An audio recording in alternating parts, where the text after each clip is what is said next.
आगे बढ़ते हैं। किस तरह से आज जब संसद सामने आई, जब तस्वीरें सामने आई, नई संसद भारतीयता को अपने आप में समेटे, हमारी संस्कृति को अपने आप में समेटे, जब संकल्प लिया गया, परिकल्पना की गई भारत के एक एक राज्य को जोड़ने की, तो इसी संसद के जरिए यहाँ पर इसे मूर्त रूप दिया गया, उसे साकार किया गया। हम क्यों ऐसा कह रहे हैं? क्योंकि ये जो संसद है ये सांस्कृतिक विरासत से हमें जोड़ने वाली है। इससे जुड़ी रिपोर्ट आपके सामने रखते हैं।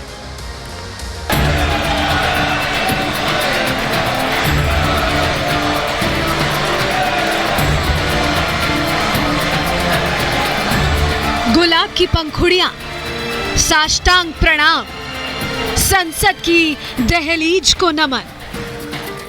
ये केवल संसद का नहीं, ये हर एक भारतीय का सम्मान है। ये देश के हर कोने की मिट्टी को नमन है। ये सिर्फ संसद नहीं, पूरे भारत की झलक है। प्रधानमंत्री नरेंद्र मोदी ने देश को नई संसद सौंप दी, नई संसद का उद्घाटन किया। आज भारत को नई, विशाल, आधुनिक, हाईटेक, अत्याधुनिक सुविधाओं से लैस संसद मिल गई। 140 करोड़ भारतवासियों की आकांक्षाओं और सपनों का प्रतिबिंब है। त्रिकोणीय संसद में देश की झलक है। कैसे? अंदर की खबर में आज हम आपको संसद का एक एक कोना दिखाएंगे, नई संसद को करीब से दिखाएंगे, बताएंगे कि कैसे नई संसद में देश की संस्कृति, विविधता, आत्मनिर्भर भारत की झलक दिखती है। लेकिन उससे पहले आपके लिए ये जानना भी उतना ही जरूरी हो जाता है कि देश की नई संसद त्रिकोणीय आकार की क्यों है। जिस संसद ने गुलामी देखी, देश को आजाद होते देखा, नेहरू देखे, इंदिरा गांधी के कार्यकाल में इमरजेंसी देखी, जहां भारत का संविधान बना, जहां अटल बिहारी वाजपेयी के ऐतिहासिक भाषण आज भी गूंजते हैं। देश की वो पुरानी संसद गोलाकार है, लेकिन नई संसद को त्रिकोणीय आकार में डिजाइन क्यों किया गया है? अंदर की खबर में आज आपको संसद से जुड़ी हर वो जानकारी मिलेगी जो देश का नागरिक होने के नाते आपको पता होनी चाहिए।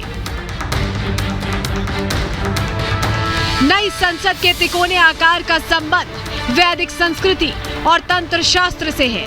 त्रिकोण आकार देश के अलग अलग धर्मों और संस्कृतियों का प्रतीक है। त्रिकोणीय संसद में सभी तरह का धार्मिक समायोजन है। नए संसद भवन के साकार का बेहद पवित्र और शुभ महत्व है।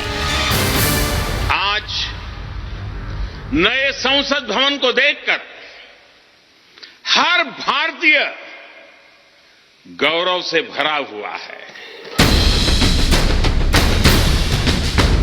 संसद भवन के डिजाइन से लेकर उसके दरवाजे, खिड़कियां, फर्श से लेकर नक्काशी तक के खास मायने हैं। नई संसद अद्भुत, बेमिसाल और ऐतिहासिक है। इसमें देश की संस्कृति की हर तस्वीर है।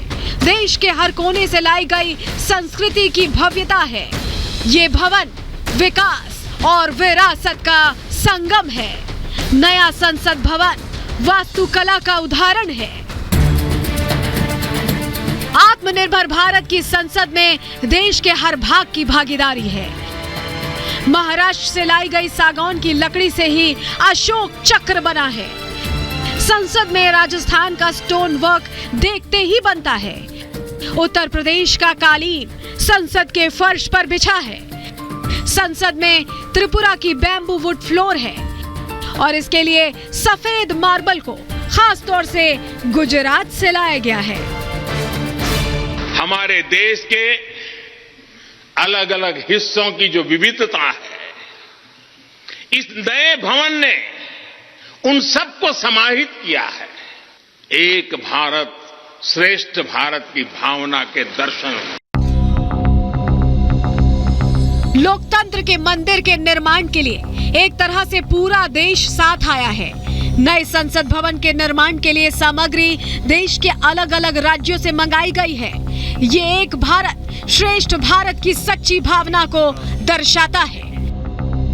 तभी तो नए संसद भवन के लिए कुछ फर्नीचर मुंबई से भी मंगवाया गया है। लाल लाख राजस्थान के जैसलमेर से लिया गया है।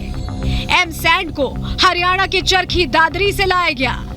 ब्रास वर्क और प्री कास्ट ट्रेंच गुजरात के अहमदाबाद से लिए गए। भारत एक लोकतांत्रिक राष्ट्र ही नहीं बल्कि लोकतंत्र की जननी भी है। नया संसद भवन हमारी विरासत, परंपरा को आधुनिकता से जोड़ता है। नई संसद का केवल स्वरूप बदला है, संस्कार नहीं। समय बदला है और भारत दुनिया का सबसे विशाल लोकतंत्र बनकर उभरा है। 10 दिसंबर 2020 को प्रधानमंत्री मोदी ने नई संसद की आधारशिला रखी और 60,000 श्रमवीरों की मेहनत से 28 महीने में ये संसद भवन बनकर तैयार है। लोकतंत्र के इस मंदिर का आज पीएम मोदी ने उद्घाटन किया। जब भारत आगे बढ़ता है तो विश्व आगे बढ़ता है।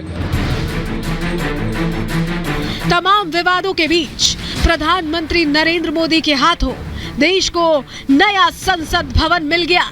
राष्ट्रपति द्रौपदी मुर्मू के हाथों उद्घाटन न कराए जाने पर जमकर सियासत हुई। लेकिन जब नई संसद में देशवासियों के चुने प्रतिनिधि आज संसद में इकट्ठा हुए, तब राज्यसभा के डिप्टी चेयरमैन हरिवंश नारायण सिंह ने राष्ट्रपति का संदेश पढ़कर सुनाया। पूर्वी सीमा से पश्चिमी तट रेखा तक रहने वाले सभी देशवासियों के लिए गौरव व अतुलनीय आनंद का अवसर है। ये ऐतिहासिक पल है। नया संसद भवन हर देशवासी के लिए खास है, क्योंकि नई संसद गुलामी की मानसिकता से मुक्ति का प्रतीक है।